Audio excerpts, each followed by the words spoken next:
एवढी अंतःकरणामध्ये भगवंताविषयी रामप्रभूंविषयी भक्ती होती की एका युद्धामध्ये रामप्रभूंनी सगळ्यांना काहीतरी दान दिलं किंवा सगळ्यांना काहीतरी फळ दिलं, पण हनुमंतरायाला काहीच दिलं नाही.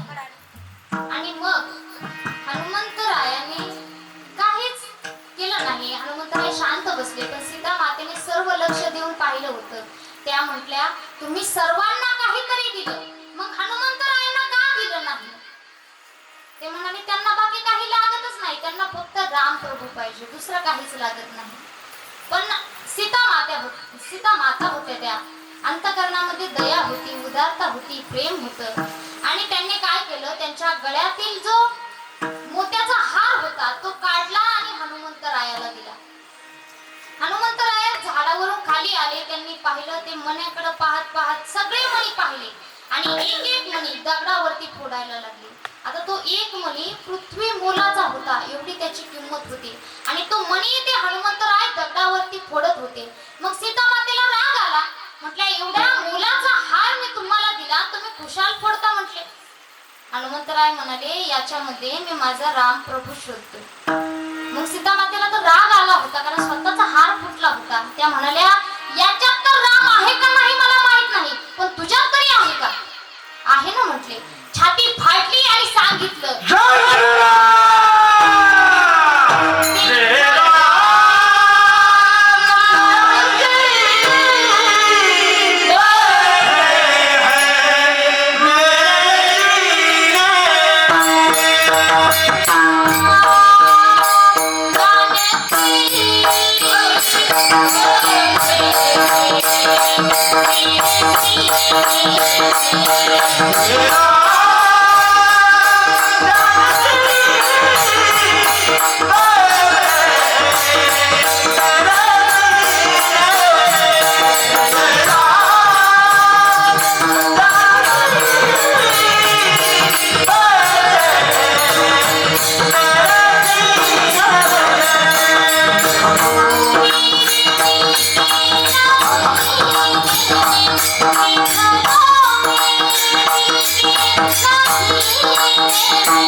मला तुमची संपत्ती नको.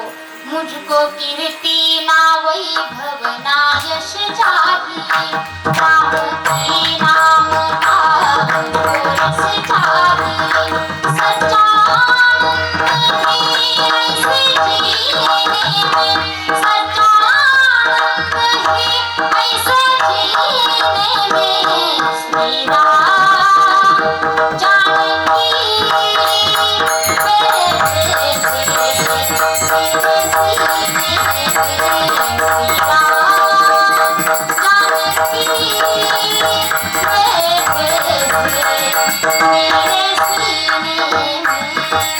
हनुमंतरायाकडून भक्ती कशी करावी हे शिकावं.